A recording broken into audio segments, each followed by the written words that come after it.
Olá, meu irmão, olá, minha irmã. Estamos de volta aí na formação continuada na fé católica, no nosso módulo básico sobre sacramentos. Meu nome é Valdir e desejo a todos vocês umas boas-vindas.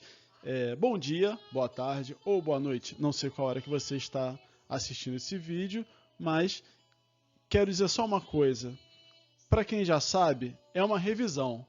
Para quem não sabe, é um aprendizado. E para quem está na dúvida, esse é o momento da sua conversão. Então, meu irmão, minha irmã, você está gostando? Está aí no nosso canal?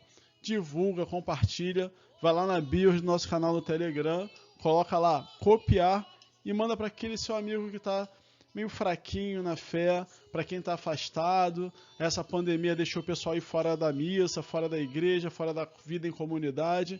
Manda esse vídeo para ele lá, para aquele teu amigo também que fica te questionando, pô, mas como é que é isso, como é que é aquilo? Manda para ele vai gostar. Para todo mundo que tem dúvida, então nós estamos fazendo um nivelamento, tá? Nós já falamos sobre a Bíblia, sobre manuseio, falamos sobre o Antigo Testamento, o Novo Testamento. E agora nós estamos falando aqui sobre sacramentos. Estamos aqui na parte da iniciação cristã, com crisma, eucaristia e batismo, não necessariamente nessa ordem. Agora nós estamos vendo aqui Eucaristia e estamos na segunda parte aqui da nossa aula.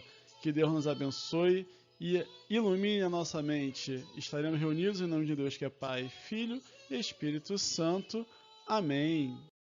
Dando continuidade, então, pessoal, aqui aos sacramentos da iniciação cristã, aqui na nossa segunda aula sobre a Eucaristia, nós vamos falar sobre a Pessah. A Pessah é a Páscoa dos judeus, né? A Páscoa judaica, também chamada de Festa da Libertação. Então, o que acontece? Ela é a junção de duas festividades. Antigamente, tinha os grupos nômades, que ao partir de uma região abatiam um animal pequeno e realizavam uma refeição comunitária. E a outra, ela significava a festa da colheita dos agricultores de Canaã, com a preparação do pão ázimo, em que se utilizava o cereal na nova colheita. Em Israel, a festa do Pessah passou a ser relacionada com a saída do povo hebreu do Egito, interligando ceia, sacrifício e memória. Então, pessoal, olha eu aqui de novo. A Páscoa aqui, ó, coloquei, ó, Pessah, né, lá dos judeus. Ela era uma ceia, era um sacrifício e era uma memória. Por quê? Os animais, eles eram sacrificados no templo. E nas casas se realizava a refeição com esse cordeiro imolado e com os pães ázimos. Durante a refeição, o chefe da família, o que ele fazia? No, durante aí a mesa, ele falava com a família tudo o que tinha acontecido lá no Egito, como que Moisés tinha conseguido tirar o povo da escravidão do Egito para uma terra nova, uma terra prometida. E tudo isso era celebrado de uma forma muito ritual. Lembra que lá nas primeiras aulas eu falei sobre rito? É justamente isso. Tudo envolvia-se uma liturgia, né? Comer em pé, como se estivessem preparados para viajar. Então, a refeição ela era constituída de um cordeiro novo assado, pães ázimos e ervas amargas. O sangue do cordeiro marcava as portas das casas, né? Livrando aquela moradia da destruição que o anjo de Deus efetivaria. Pessar significa passar sobre, passagem. Uma questão muito significativa é que essa passagem, já que eu falei aqui do sangue que marcava as portas, né? Essa passagem também pode estar relacionada à passagem do anjo de Deus que levou todos os primogênitos lá da terra do Egito. Então, não deixa de ser também uma passagem, né? Então, essa aqui é uma observação minha, né, que o anjo passa, as portas que estavam marcadas foram seladas com o sangue do cordeiro. E olha como que isso vai levando todos os caminhos do Antigo Testamento, né? As leituras, as passagens, elas vão encaminhando para a ceia eucarística, a ceia do nosso Senhor Jesus Cristo. Como é que tudo vai se juntando, né? Elas vão prefigurando, anunciando a Santíssima Ceia do Senhor. Então, como eu ia falando, né, o sangue do Cordeiro marcava as portas das casas, livrando aquelas moradias da destruição que o anjo de Deus efetivaria.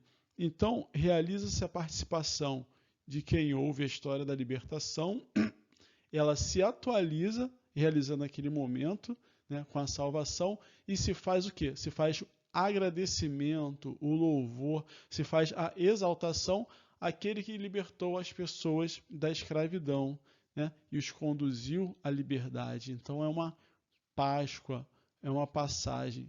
O Antigo Testamento, meus irmãos, ele prefigura o Novo, ele vai mostrando ali, ó, para todo aquele que tiver discernimento, que Jesus é o Cordeiro que morre para a libertação do ser humano. Então, a Pessá, né, a Páscoa, ela se tornou para os israelitas um momento de esperança, né, um motivo de esperança. Recordando o que aconteceu e acreditando naquilo que Deus poderia e pode fazer no presente e no futuro, que foram coisas maravilhosas, né? Esse sentido escatológico, né? Escatológico está relacionado à questão da vida. A escatologia é um estudo que tem dentro da teologia que fala sobre o que? O eschaton é aquilo que há de vir, é o novo, é a segunda vinda de Jesus e um novo reino, tudo bem? Depois eu faço uma, o que eu faço sempre, né? Uma anamnese, não, desculpa, a anamnese foi outra coisa. Eu falo aí sobre o verbete da escatologia, faço um trechinho só com isso aí para explicar melhor, tudo bem? Então, todas essas passagens, elas levam ao caminho da ceia do Senhor. E é isso que nós vamos ver, tudo bem? Então, quando relacionamos a Páscoa, Páscoa dos judeus, a Santa Ceia, o início ali quando nós celebramos a Semana Santa, a instituição da Eucaristia, que é realizada na quinta-feira à noite, e ela foi feita também à época, no mesmo período que os judeus iam celebrar a sua Páscoa. Então vejam só como é que uma história vai se interligando na outra para construir a nossa história da salvação. Tudo bem? Vamos dar uma pausa por aqui. Vamos ver aí o nosso próximo slide. Dando continuidade aqui, ó, nós vemos a Páscoa, né, a ceia, vimos o sentido da ceia dos judeus. Nós vamos ver agora, ó, a ceia com Jesus. Antes, vamos dar uma olhadinha aqui, ó, no Catecismo da Igreja Católica. Quem não tem, aconselho que compre, né? Pode baixar também, deixar aí no telefone, aplicativo. Hoje em dia é muito fácil, mas só não deixe de ter. Como que ela é chamada? No Catecismo da Igreja Católica, a partir do número 1328, vem o encadeamento de nomes que a Eucaristia pode ter, né? A comunhão. Ela pode ser chamada de Eucaristia, Ceia do Senhor, Fração do Pão, que eu já falei aqui, né? Que era como os primeiros cristãos chamavam a celebração, Assembleia Eucarística, Memorial da Paixão e Ressurreição do Senhor, Santo Sacrifício, Santa e Divina Liturgia, Celebração dos Santos Mistérios, Santíssimo Sacramento e Comunhão. Então, meus irmãos, aqui nós vemos o ponto de divisão aqui, ó, né, entre a ceia do povo de Israel e a ceia com Jesus. Lembra que eu falei lá na última aula que eles ceavam diante de Deus, né? Eles E aqui faz toda a diferença, porque aqui a ceia é com Jesus. O Verbo encarnado se fez homem e habitou entre nós e ceava com os homens. Então, eles não estavam diante do Senhor, eles estavam com o Senhor. Então, a ceia com Jesus, ela tem dois significados aqui, ó. Um é o convite e o outro é o escândalo. Então, vou fazer a leitura aqui, ó, em Lucas 15, versículo 2, diz o seguinte: os fariseus e os escribas murmuravam: este homem recebe e come com pessoas de má vida. Então, isso é um escândalo. Como assim? Como é que Jesus poderia se sentar à mesa com aqueles pecadores, né? Então era isso que eles pensavam, os fariseus, porque eles tinham um coração duro. E lá em Marcos, no capítulo 2, versículo 16, diz o seguinte, né? Os escribas do partido dos fariseus, vendo-o comer com as pessoas de má vida e publicanos, diziam aos seus discípulos: ele come com os publicanos e com gente de má vida. Ou seja, ele continua sendo escândalo. E no versículo 17 continua, né? Aí já vem Jesus. Ouvindo, Jesus replicou: os sãos não precisam de médico, mas os enfermos. Aí é que entra o convite. Olha, não vim chamar os justos, mas os pecadores. Quem Jesus está convidando para a sua ceia? Os pecadores. E lá em Lucas, no capítulo 7, versículo do 36 ao 50, vou pedir para você que estiver em casa aí, dar uma pausa no vídeo e dar uma lida nesse trecho, que ele é muito bonito, que ele fala o seguinte: um fariseu convidou Jesus a ir comer com ele. Jesus entrou na casa dele e pôs-se à mesa. Uma mulher pecadora da cidade, quando soube que estava à mesa em casa do fariseu, trouxe um vaso de alabastro cheio de perfume e, estando a seus pés, por detrás dele, começou a chorar. Pouco depois, suas lágrimas banhavam os pés do Senhor e ela os enxugava com os cabelos, beijava-os e os ungia com perfume. Ao presenciar isto, o fariseu que o tinha convidado dizia consigo mesmo: se este homem fosse profeta, bem saberia quem e qual é a mulher que o toca, pois é pecadora. Então, Jesus entra aí na parábola do credor, né, do homem que devia, e pergunta quem que ia ficar mais feliz se saudasse a dívida. Aquele tinha uma dívida pequena ou uma dívida grande. Então, aqui em Lucas nós vemos o convite, né, porque o convite à pecadora, e ao mesmo tempo é o escândalo, porque o homem que convidou Jesus para cear com ele duvidou do seu ser, duvidou se ele era mesmo um profeta, porque ele achava que um profeta não deixaria uma mulher daquela chegar perto dele, porque ele saberia que ela era pecadora. Então, tem sempre esse sentido, né, do convite e do escândalo. Vamos dar uma olhadinha aqui em Mateus 22, do 1 ao 10. E ele fala o seguinte, né, que vai falando, Jesus falando sobre as parábolas e fala sobre o reino dos céus. Ele fala o seguinte, ó: o reino dos céus é comparado a um rei que celebrava as bodas do seu filho. Enviou seus servos para chamar os convidados, mas eles não quiseram vir. Então, vou pedir também que dê uma pausa aí, dá uma lidinha nesse texto. Ele é muito interessante porque o rei manda chamar as pessoas para a festa e elas simplesmente não vão. E eles acabam mandando, maltratando os enviados do rei. Aí o rei fala assim: olha, já que eles maltrataram meus funcionários, então vou mandar o meu filho, porque com certeza eles vão respeitar. E o que eles fizeram? Mataram o filho do rei.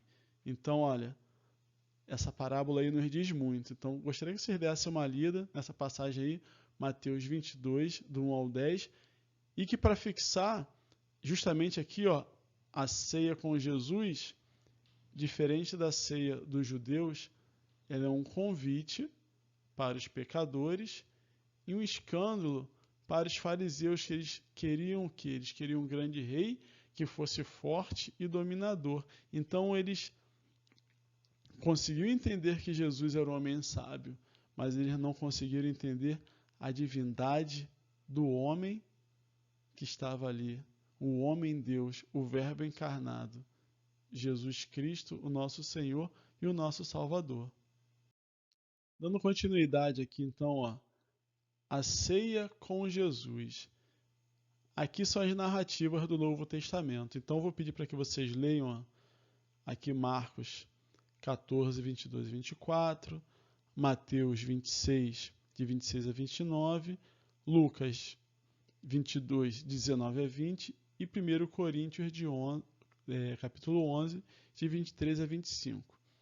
Deem uma olhada que aqui estão Marcos, Mateus e Lucas, ok? Que são os sinóticos, e aqui já é um relato de Paulo à comunidade dos Coríntios, falando como que foi a ceia, como é que foi a instituição da Eucaristia. Então isso aí vai ficar de dever de casa para vocês, tudo bem? Mas eu vou dar uma lidinha aqui na 1 Coríntios, no capítulo 11, de 23 a 25, para vocês entenderem como que Paulo, que já era, que ele não foi contemporâneo de Cristo, né? Ele conviveu com os discípulos, ele teve seu chamado particular, ele foi até Pedro, se preparou, e lá na comunidade de Coríntios ele falou o seguinte, a partir do versículo 23 aqui, Eu recebi do Senhor o que vos transmiti, que o Senhor Jesus, na noite em que foi traído, tomou o pão e, depois de ter dado graças, partiu e disse, isto é o meu corpo que é entregue por vós. Fazei isto em memória de mim. Do mesmo modo, depois de haver ceado, tomou também o cálice, dizendo, este cálice é a nova aliança no meu sangue. Todas as vezes que o beberdes, fazei-o em memória de mim. Assim, todas as vezes que comeis desse pão e bebeis desse cálice, lembrais a morte do Senhor até que venha. Entenderam, meus irmãos? Aqui em Coríntios, nós já vemos Paulo celebrando a Eucaristia com as novas comunidades. E aqui são os relatos dos sinóticos, né, dos apóstolos que conviveram. Nem todos, né? Que eu já expliquei isso lá na outra aula, então não vou ficar repetindo aqui não. Senão, se você quiser aprender mais um pouquinho, esqueceu, volta lá. Nesses trechos aqui, falam especificamente aqui da paixão do Senhor, mas aqui em Coríntios fala justamente de Paulo, estou enfatizando bem, que conviveu com os discípulos e que pregava o Evangelho, já mostrando como que o rito era celebrado. Olha só que bacana. Dando continuidade aqui, a ceia com Jesus, vamos falar aqui do pão e do vinho. Lá em Gênesis, capítulo 14, versículo 18, nós vamos ouvir falar de Melquisedeque, que era rei de Salém, e sacerdote, que mandou trazer pão e vinho, e abençoou Abrão, dizendo, bendito seja Abrão pelo Deus Altíssimo, que criou o céu e a terra. Melquisedeque foi o primeiro relato na Bíblia que realizou um sacrifício incruento. O que é um sacrifício incruento? Ele não derramou sangue. Nós vemos que no Antigo Testamento sempre é imolado um cordeiro, um cabrito, as pombinhas, e com seu sangue é aspergido lá ao altar, né, em nome do Senhor, e em sacrifício. E Melquisedeque, ele aparece como um sacerdote que mandou trazer justamente o pão e o vinho. E olha só, na ceia, o que Jesus faz?